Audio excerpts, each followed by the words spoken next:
I have now two presentations before we close down the conference.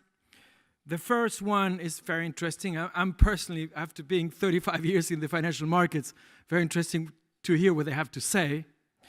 It's called Investing in Rough Water. John Lombela will talk to us about how hedge funds are navigating the market conditions, which are horrible, as you know. So very much interested in understanding what you have to say, John. I'm sure I'm going to learn a lot. We learn every day. The floor is yours, John. How's everybody doing? Took like half an hour for everybody to get back in this room, really. Are you guys full? Well, let's do something a little different. 2 minutes before we kick into the whole presentation, first of all, I want you all to stand up, please. Come on. Come on, stand up. Do stand. Yes, I know. You've had some food. Everybody's happy. All right? So we're going to stretch it out a little bit now. Come on, your hand up. The right hand one. There we go. That one. All the way to the right. And stretch a little bit there. Just like that. Come back this way. Now the other one. Put this one down. And we do the same thing. All right? Now both of them. Are you guys full? Are you guys happy? Fantastic. You may sit down now. That wasn't too bad. Hadi, was it? I chose a very interesting topic, guys. Blood in the street. And for all of the folks actually who may know about this famous quote back in the days with the Rothschild family. Blood in the street is really significant of whatever really in our world happens on the marketplace. And obviously, the one I'm more interested in is the crypto market. But before I do, I want to ask a few questions to all of you, and to make sure that I'm actually really talking to the right audience here.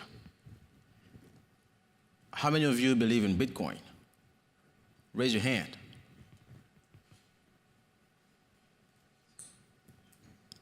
Okay. Who doesn't believe in Bitcoin?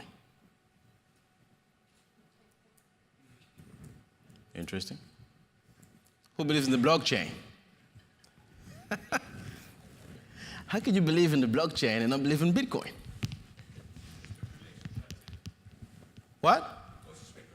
Exactly. Right. Who has purchased Bitcoin before? Hadi, have you? Who owns a few Bitcoin? Even if it is a tiny little, unit. Okay? Who's more of a hodler? Somebody who bought Bitcoin and just want to hold it for a very long time. Hodler. Or holding, really.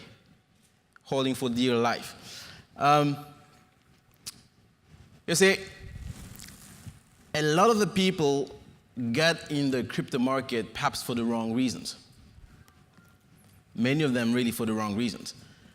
Many of them purely because they heard about the opportunity for making a quick buck. They heard about somebody who invested $10 back in the days, and all of a sudden, 2017, became a millionaire, was able to buy an apartment in Germany or whatever. We heard about the kids that actually took their school fees and decided to buy Bitcoin as opposed to going to school. And all of these little stories got a lot of people excited because people are constantly looking for opportunities to make money, right? Aren't we all? We're all looking for opportunities to make better money. Now, I'm a software developer, by the way. I'm a software engineer. And I have about 15 years in that field. I run an IT consulting firm back in Johannesburg. I am originally from the Congo, the DRC, and I live in Johannesburg. It's been about 17 years. That's where I've gone to school, and today I tell people I am between Johannesburg and the world. Right now I'm here. and tomorrow I will be in New York, and I'm in the UK and also the parts of Europe quite often. But the people I deal with today are all over the world, and purely because of what the blockchain allows us to achieve today. I tell people today that we all speak one common language, irrespective of your background, your color, your race, wherever you come from, your gender. We all speak one single language in this particular room. Who wants to know what it is? Money. It's the blockchain. It's the blockchain language.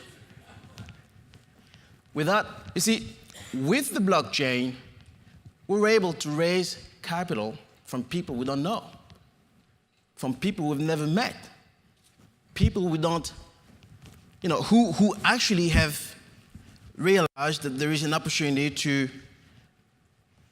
either invest in the project they believe in or make some money. Now, the blockchain phenomenon allows us to achieve just that. Every year, as a software developer, I always looked into new technologies for me to build upon or for me to gain knowledge. In 2013, that's when I got a hold of blockchain. And I remember I was flying to New York at that time. I was also consulting for one of the larger bank group in Africa, Standard Bank Group, more in the corporate investment banking division. So I was into fraud and regulation and AML and compliance and all of that stuff. I looked into systems there, and I had a team that I managed for us to take care of my internal client. But then at the same period as well, I heard about the word Bitcoin. I knew as a software developer that, it was some sort of electronic money, but I wasn't too sure exactly what it was. The first thing that really caught my attention was the word blockchain as a piece of technology. And because every single year, all I wanted to do was to dive into something new, I started getting to understand more what the blockchain was all about. And to my surprise, not only was it a great technology, but I realized that I could actually do something much better with it. Perhaps because as well, the world of alternative investment caught my attention for a very long time, more from an African perspective.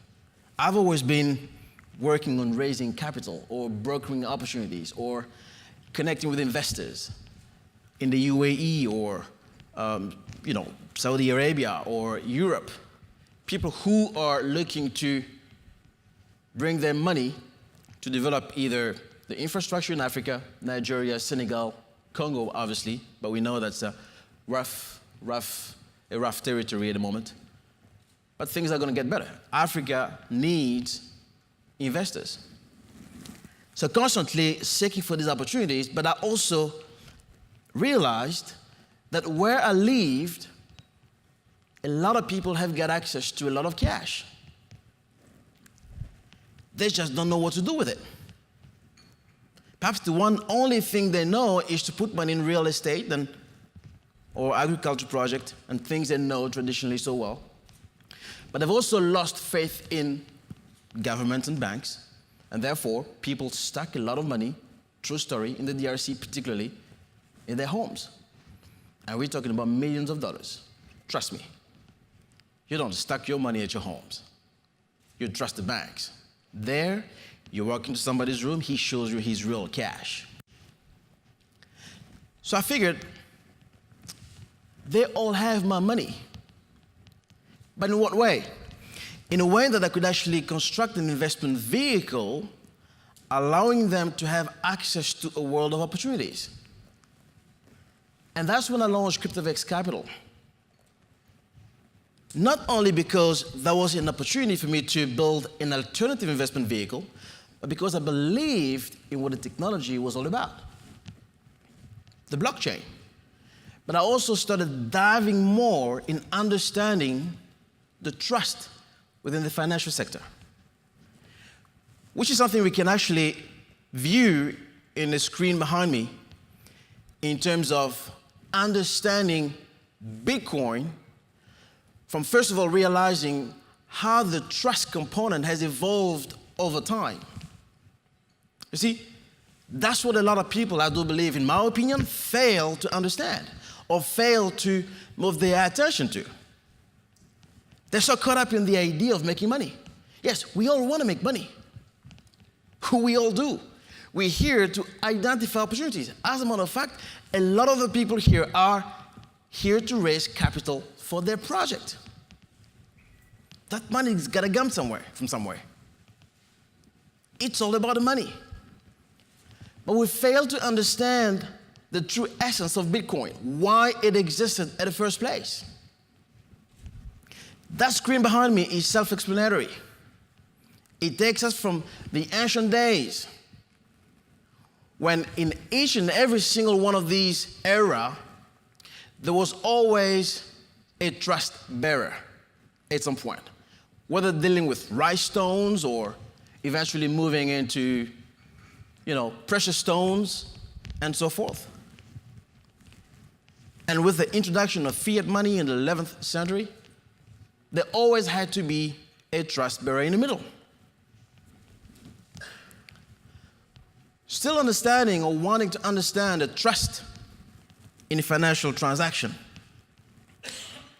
we wouldn't be surprised to know that digital money was really truly being introduced by the banks.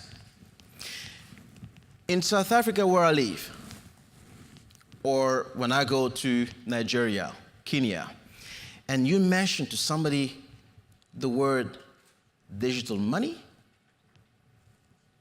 or Bitcoin, they just don't trust it. They're like, what? Is it that virtual money? Is it digital money? Is it that electronic money? So everything that is seemingly virtual or digital or electronic doesn't make sense to them. They're used to paper, fiat. You see, the understanding of money is only based on what they've known over time, which is fiat, paper, what I have in my pocket, or a piece of coin. They don't understand that money may exist in so many other different forms. And as a matter of fact, it is just a medium of exchange, a store of value, something that can allow us to exchange value in whatever form that is. It's interesting, as a matter of fact, as I open a bracket, to know that in China, Turkey, and a few other countries in Europe, today you can exchange a plastic bottle for credit on your next transportation system, in the metro or whatever. And apparently in Switzerland, or I'm not too sure what it is, but you could actually exchange your plastic bottle for a credit card loaded up with credit that allows you to redeem that for cash. That is not fiat paper money, but it is still money that can be exchanged. We all know what happened in 2008 when the financial system really collapsed. And that's when the whole essence of Bitcoin was born. To me, Bitcoin is not novel. To me, Bitcoin is a continuation of something that truly existed. However, there had to be something unique to make it work. A trust bearer that wouldn't allow third parties to manipulate it, and yet allow every single one in a more decentralized fashion to regain power. And that trust bearer is today what we call the blockchain. Blockchain didn't,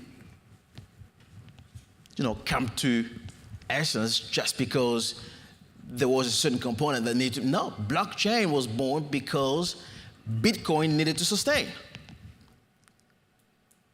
Blockchain became the trust bearer that we've seen in the previous slides that allows us to be able to trust today. And as a matter of fact, in my next few slides, I will talk to you about the trust protocol, blockchain as a trust protocol for a new economy. Those are the things that we believed in from both a Bitcoin perspective, but also blockchain. And therefore, because of what they disrupt today, and we see a continuous evolution in time, and where we're headed, we do believe that we're at the right place at the right time. And we've just decided to create an alternative investment vehicle with the right piece of technology and investing in the right digital asset that can give both profit for our investors and shareholders while we apply different strategies for us to minimize the downside. For all of you, or some of you that do not know, well, it's very easy to read what Bitcoin was all about. Understanding where we came from and why this piece of technology existed will make you appreciate, first of all, what it is trying to solve, as opposed to looking into the whole speculation aspect. You see, we tend to focus on the now. We forget where we come from. We forget why these technologies exist in the first place. You mentioned quite eloquently about speculation. But the problem is that even the speculators don't even understand technology that well to speculate better. Two things, in my opinion, move the market price: speculation and utility. There's always going to be speculation in any market, all the time. But understanding at what point you may speculate as a real believer, to just speculating and eventually turning out to be the bad guy in the industry, will differentiate the two. And that's what we're seeing right now. I'm actually very happy that there is what is happening so we can weed out the bad actors and only continue moving out with the good ones. I mentioned earlier that blockchain is this piece of technology that became a trust bearer in this emerging decentralized trust economy. This trust factor, something that seemingly was lost, something that caused the collapse of the financial market in 2008. Allow me to pause a little bit here and talk about this slide. It is of significance to me, and especially for the people who say, hey, you know what, I don't believe in Bitcoin. Bitcoin market crashed. When is it going to jump back up? I mean, come on now. Look, I am not a prophet. I'm not here to tell you exactly what's going to happen tomorrow. As a matter of fact, we don't even know whether coming out of here, this building is still going to be the same. It may collapse while I'm talking, right? But let's look into this, first of all. In 2009, that's when we had the first creation of Bitcoin, on the 3rd of January, 2009. Either a lot of people here in this room don't know this, or they don't want to know it, or they rather focus on the now. It is important to understand the history of what we are involved into. It doesn't matter whether it is gold, silver, the real estate, traditional market, you name it. You know, from 2010, when 25 or 10,000 Bitcoin were able to purchase 2 Peter, to the first crash that happened. Look at that, in 2011. When this is the first major crash, when Bitcoin reached a peak of $35 and crashed as low as $2. Roughly about a 93% drop. 93%. That was one of the first major crash. Does any one of you know that? Or you rather focus on the now? We also have in 2013, when Bitcoin crashed from $259 to reach a bottom of 45. That was the second major crash. Do we remember this crash and what caused it?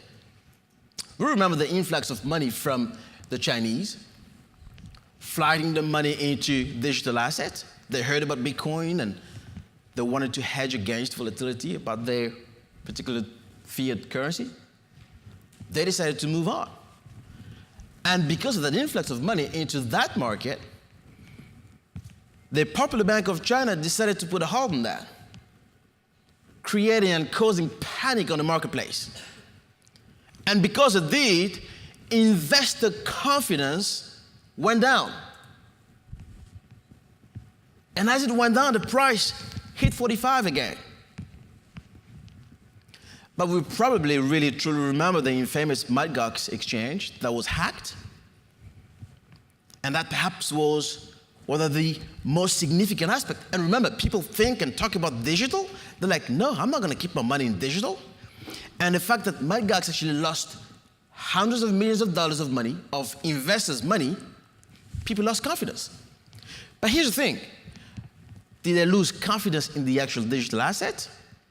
Or did they lose confidence in Mt. Gox? Who was faulty? The exchange was faulty, not the actual technology. As a matter of fact, over the last 10 years, the Bitcoin network is the strongest network that hasn't been tapped into, never been hacked.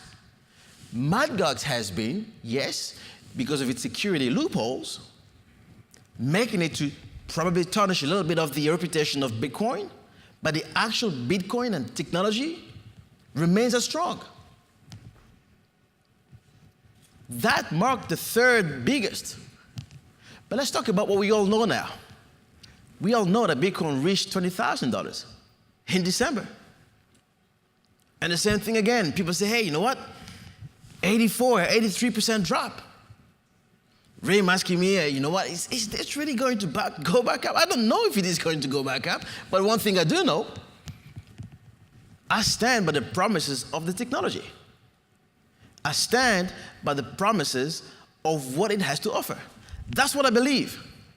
And because like every technology, everything that is new requires people to understand it is a new market. It is disrupting every model we possibly know. In any industry, you name the industry, the blockchain technology disrupts it.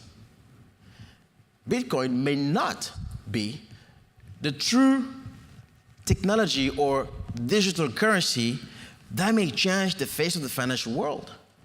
But just like Bill Gates back in the days and Richard Branson had mentioned, there will be more technology in future than Bitcoin and better than Bitcoin. That's what we are seeing now. Entrepreneurs, startups are going to be rising all the time to create something better. It is true you cannot buy as fast as a cup of coffee with Bitcoin, but guess what? There are technologies that are utilizing the same protocol layer and building on, different technologies to help you move your digital asset as quickly as possible. Now we have the Lightning Network that is there as well. I would love to rather debunk the word trust for you guys. And I will have a few slides left. I would like to debunk the word trust in the context of a decentralized economy.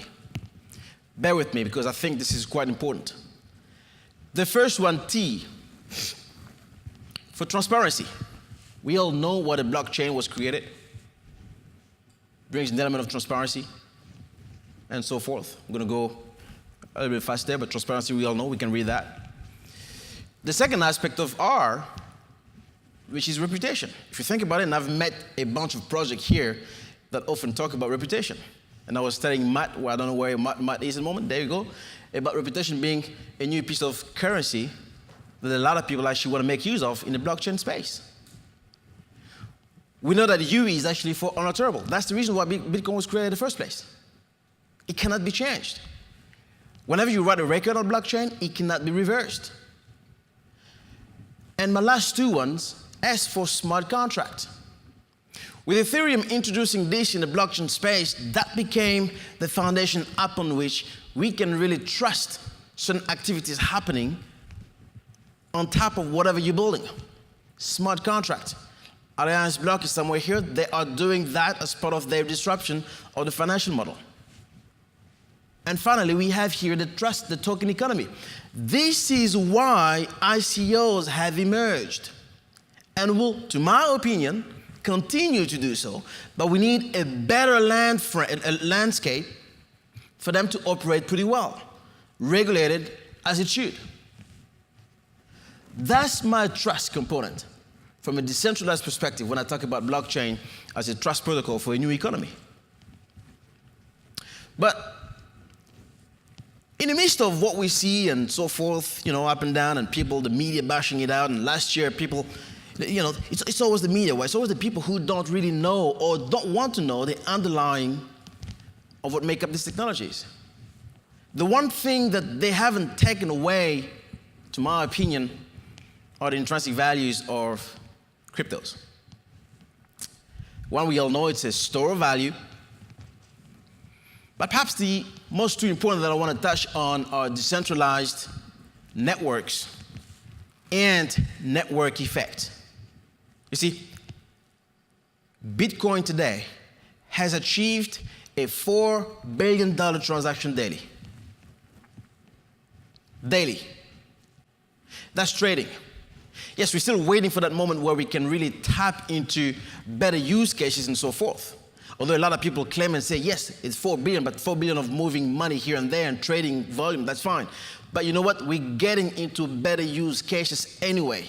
And it is going to evolve as long as we have tech companies and entrepreneurs who really want to make this place a better place for all. Network effects are important. If you look into Facebook today, without its network effect, Facebook would be a valueless company. It wouldn't be as nearly as $500 billion as it is today. So developing these technologies for us to reach a better level of network effect are truly what true believers of the crypto space focus on, as opposed to just the speculation. Let me talk about our fund. Because after all these elements, we believed in it, and we decided to, put a fund together. What do we do here?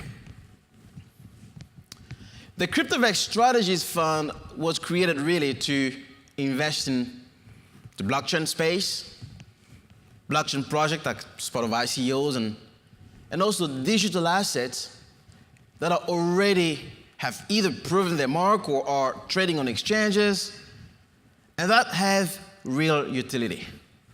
We're looking into that. Now, out of the three types of funds that I've mentioned there, we're pretty much of a hedge fund. We're not a fund that just buys and holds. We don't want to buy and hold. We just don't believe in that. We an actively managed fund that look into opportunities, and we tweak where it makes sense for us to do so. But we'd always and will always believe in that piece of technology, Bitcoin, that has gotten us in this market at the first place. Most importantly, we're looking to grow this fund to a much larger size of up to $10 million. It could be more in the next year or two, for us to be able to provide our investors with what they're expecting from us. And most importantly, here is the one thing that we are doing as an approach to this emerging asset class. We're bringing the right expertise, we're diversified into a variety of other things. I'm going to talk to you about that just now in a minute. We take care of regulation. We really truly understand what is happening in this ecosystem and around the world. And we apply, obviously, sound risk management techniques for us to be able to make sure that we sustain accordingly. And most of all, really, and I love what the Libra project is doing, really, kudos to them. I would love to meet them after this today. And we're all really about social impact. And I tell my investors, you know what? As much as I want to make you money, but I also want you to be knowledgeable or at least impactful in terms of what your money can actually do. So if it would allow us to develop a community out of Kenya based on what we're doing and, in our fund, that's really what we are all about as well. Now, how do we do this? Protecting ourselves out of this crypto market or crypto streets. We have a strategy that we've put together that allows us, as part of that exposure diversification. One of them is trading. You see, when it comes to trading, quite honestly, we are unfazed at the actual fiat dollar-based price of the asset. We're unfazed about that. We don't really look into that particular price. We're looking into how much more of the actual foundational digital asset can we accumulate. And as part of our trading strategy, Right now, I say to investor, it may not necessarily be the right time to buy, but it is the right time to invest. So eventually positioning yourself in such a way that either on your own or with a fund, that you get ready to catch that wave when the trend reverses. Because it will. It will ultimately reverse. And we've also gone further along to develop algorithm that even trade on our behalf. So applying certain strategies that we've been doing over time. It's currently on a beta mode. We're not commercializing it yet. We're using it for ourselves. And this thing trades every single day. We're using about 30% towards our strategy. And every day we can take about 2 to 8% of whatever the crypto market can actually afford us. And of course, ICOs. But yes, we are going to look into what the SEC is saying about the ICO. And we now see the STO market. And 2019 seems to be more about the STOs and so forth. But you know what? We're looking into all of these elements for us to see exactly what we can do and continue believing in ICO space. We do believe in ICOs, but we certainly do believe that we need to weed out all the bad guys, all the bad actors. And that's what's really happening at the moment. We also got into some mining pools and lending as well, and we've got an index tracking for a few of these things. So, post the bubble, and in 2019, and that's my view, really, perhaps 2 elements in closing. Because I honestly do believe that, you know what, the actual underlying digital asset is going to go to the moon, really. But we really just need to understand what this technology is all about. First, and I'm probably just going to read this one. You know, it's really interesting to know that the crypto market over the last 10 years have moved significantly, but from a retail perspective. It hasn't even tapped too much into the institutional investors. And these guys are just waiting for the right moment to come into this game, right? So the retail market has pretty much driven what we see today. And if we have reached that momentum with the retail sector, just imagine what's going to happen when the institutional investors actually bring their money into this space. And most importantly, it's all about the advancement and the broader adoption of more decentralized networks. So, ladies and gentlemen, thank you very much for listening to me. We do believe in crypto, and we are going to stay in this for a very long time. Thank you.